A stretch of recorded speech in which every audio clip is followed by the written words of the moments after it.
Dento हलाल India का वाहिद SLS free toothpaste लौंग, नीम, इलायची, कलौंजी और कुदरती मिसवाक के अज्जा के साथ दांतों की तमाम बीमारियों के लिए फायदेमंद, हराम अशिया से पाक। डेंटो हलाल। यही नहीं और भी है बहुत कुछ। कलौंजी का सोप, सैफरॉन सोप और नबी रहमत का पसंदीदा खाना तलवीना।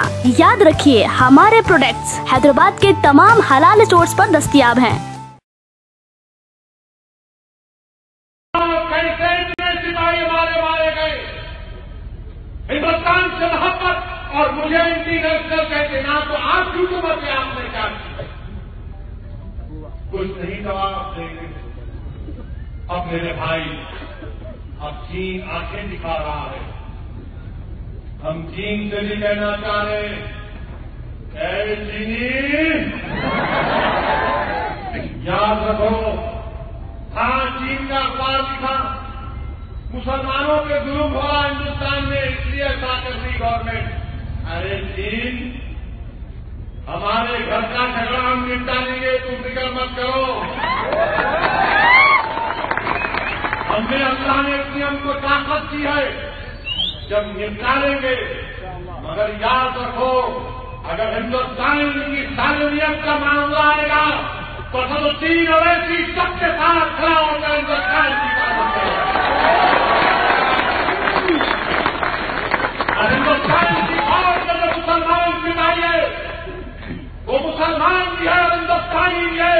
वो नारे तकबीर अपने सर पर कफन पर बांध कर चीन तुमसे मुकाबला करने के लिए तैयार हो जाएगा।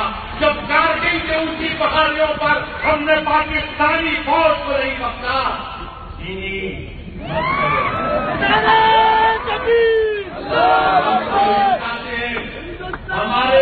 हमारे वजीर खारजा सुषमा स्वराज को चीनी बोल की छूटी नहीं भाई, हंसने की नहीं है। ये बड़ी गलत बात, ये बड़ी गलत बात है। और मुझे खतरा क्या है, मैं तो कोई इंटरनेशनल लॉ का एक्सपर्ट नहीं हूं रिलेशन का। मिस्टर मोदी, मुझे डर इस बात का है कि अगर अमेरिका नॉर्थ कोरिया पर हमला करेगा तो चीन क्या करेगा? मैं तो आपसे कह रहा हूं, भूटान को ब्रह्मोस मिसाइल दे दो आप। भूटान और वियतनाम को ब्रह्मोस मिसाइल दे दो, तैयारी करो। आपकी पॉलिसी क्या है जरा ये भी देख लो। क्या आप पॉलिसी कर रहे हैं? क्या हुकूमत कर रही है? ये रैम्बो और जेम्स बॉन्ड की गवर्नमेंट ऐसा चलाने से नहीं कर सकता। हुकूमत हिंद को एक पॉलिसी के तहत चलाना पड़ेगा। और मेरे अजीज दोस्तों और बुजुर्गों, मुझ पर हमेशा इल्जाम लगाते कि इन्हों जो है औरंगाबाद को आए, उनका फायदा हो गया, हमारा इलेक्शन लड़े, उनका फायदा हो गया।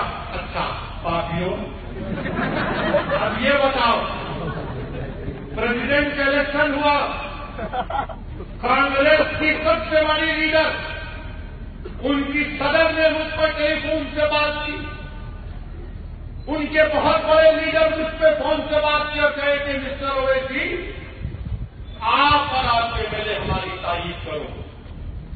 हमारी पार्टी ने फैसला किया, हमने मीरा कुमारी का साथ किया। अब बताओ पार्टियों, अब क्या बोलेंगे तुम? अब बताओ क्या बोलेंगे तुम? मुझ पर इल्जाम लगाने वालों सुनो, मेरा मानना, मेरी लड़ाई है कि हमारी एक सियासी आवाज की जरूरत है, हमारी सियासी ताकत की जरूरत है, हमारी सियासी पहचान की जरूरत है। और मैं सलाम करता हूं औरंगाबाद के मजदूर अवाम की, जिन्होंने अपने इत्तेहाद और कुव्वत के जरिए इम्तियाज जलील को कामयाब करके